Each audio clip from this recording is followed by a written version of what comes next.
నీటి వాటాను ఏపీ అక్రమంగా తరలించుకుపోతుంటే బీఆర్ఎస్ ఎందుకు మౌనంగా ఉందని ప్రశ్నించారు కాంగ్రెస్ నేతలు.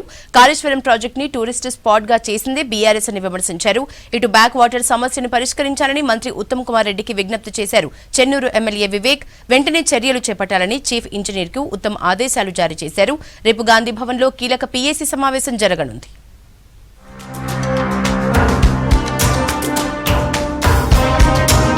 పివి నరసింహారావు కాంగ్రెస్ వాది అన్నారు ఎమ్మెల్సీ జీవన్ రెడ్డి. నిన్న హరీష్ రావు ప్రేమ వలకపోస్తే ఆశ్చర్యంగా ఉందన్నారు. ఐటీఐఆర్ తేవడంలో, విభజన చట్టం హక్కులను సాధించడంలో బీఆర్ఎస్ ఫెయిల్ అయిందని మండిపడ్డారు. కాళేశ్వరం ప్రాజెక్టును టూరిస్ట్ స్పాట్ గా చేసిందే బీఆర్ఎస్ అని విమర్శించారు. సీలేరు పవర్ ప్రాజెక్టు కోల్పోవడానికి కేసీఆర్ఏ నైతిక బాధ్యత వహించాలన్నారు. ఉద్యమ పార్టీ అని చెప్పుకునే బీఆర్ఎస్ నేతలు ఏపీ అక్రమంగా నీటిని తరలించకపోతున్నా మౌనంగా ఎందుకున్నారని ప్రశ్నించారు జీవన్ రెడ్డి. పివి నరసింహారావు గారి అంతిమ రైట్స్ కు సంబంధించి చివరి ఏదైతే అంతిమ యాత్ర ఉంటుందో హైదరాబాద్ లో చేపట్టాలని చెప్పిన వారి కుటుంబ సభ్యులు కోరటం, హైదరాబాద్ లో అన్ని లాంఛనాలతో ఒక మాజీ ప్రధానమంత్రిని కల్పించాల్సినటువంటి అన్ని లాంఛనాలతో గౌరవ వందనాలతో మరి ఆనాడు వారి అంతిమ రైట్స్ చేయడం జరిగింది. దాన్ని వాళ్ళ టీఆర్ఎస్ పార్టీ ఏదైతుందో వివాదాంశంగా మరి పేర్కొనాలని చెప్పని ప్రయత్నం చేయడం దురదృష్టకరం. Any day PV Narasimha Rao is a Congress man. వారు కాంగ్రెస్ పార్టీతో ఉన్నటువంటి అనుబంధాన్ని ఎవరు కూడా విడదీయలేదని చెప్పండి. ఇరిగేషన్ మినిస్టర్ ఉత్తమ్ కుమార్ రెడ్డితో భేటీ అయ్యారు Chennur MLA Vivek Venkataswamy. Kaleshwaram back water సమస్యను త్వరగా పరిష్కరించాలని మంత్రి ఉత్తమ్ కు వినతి పత్రం ఇచ్చారు వివేక్ వెంకటస్వామి. కాళేశ్వరం బ్యాక్ వాటర్ తో మంచిర్యాల టౌన్ సహా అనేక ప్రాంతాలు నీట మునుగుతున్నా గత ప్రభుత్వం ఏమాత్రం పట్టించుకోలేదని వివరించారు.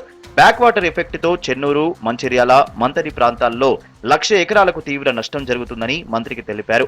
డిజైన్లలో లోపం, ప్రాజెక్టులో అవినీతికి వ్యతిరేకంగా 4 ఏళ్లుగా పోరాడుతున్న బీఆర్ఎస్ సర్కారు ఏమాత్రం పట్టించుకోలేదని విమర్శించారు వివేక్ వెంకటస్వామి.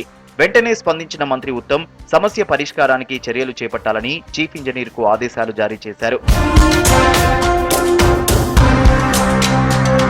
6 గ్యారంటీల హామీలను అమలు చేస్తామన్నారు ప్రభుత్వ విప్ ఎమ్మెల్యే ఆది శ్రీనివాస్. విప్ గా బాధ్యతలు చేపట్టిన తర్వాత మొదటిసారి సిరిసిల్ల జిల్లాకు చేరుకున్న ఆది శ్రీనివాస్ కు పార్టీ నాయకులు ఘన స్వాగతం పలికారు. కాంగ్రెస్ ఇచ్చిన మాటకు కట్టుబడి ఉంటుందన్నారు శ్రీనివాస్. ప్రజలు కాంగ్రెస్ పార్టీకి అవకాశం ఇచ్చారు. ఆయన ఉన్నప్పుడు జరిగినటువంటి కార్యక్రమాలు వేరు, ఈరోజు కాంగ్రెస్ పార్టీ వచ్చిన తర్వాత జరిగేటువంటి అభివృద్ధి కార్యక్రమాలు మరో రూపంలో పేద ప్రజలకు పల్లెల్లో ఉన్నటువంటి ఉన్నటువంటి వారికి అందించేటువంటి కార్యక్రమాలు మేము తీసుకుంటాం. రాజన్న సిరిసిల్ల జిల్లాను అన్ని రంగాల్లో కూడా అభివృద్ధి పత్రాలు తీసుకొని పోయే బాధ్యతను ఇక్కడ మేము తీసుకుంటామని. గాంధీ భవన్ లో రేపు కాంగ్రెస్ పొలిటికల్ అఫైర్స్ కమిటీ భేటీ కానుంది. రాష్ట్రంలో పార్టీ అధికారంలోకి వచ్చాక మొదటిసారి పీఏసీ సమావేశం జరుగుతోంది. దీంతో ఎలాంటి నిర్ణయాలు తీసుకుంటారనేది చర్చనీయాంశంగా మారింది. సమావేశంలో నామినేటెడ్ పదవులపై చర్చించే అవకాశం ఉన్నట్లు తెలుస్తోంది. పీఏసీ సమావేశానికి సీఎం రేవంత్ రెడ్డితో పాటు మంత్రులు, ముఖ్యమైన నేతలు హాజరు కానున్నారు.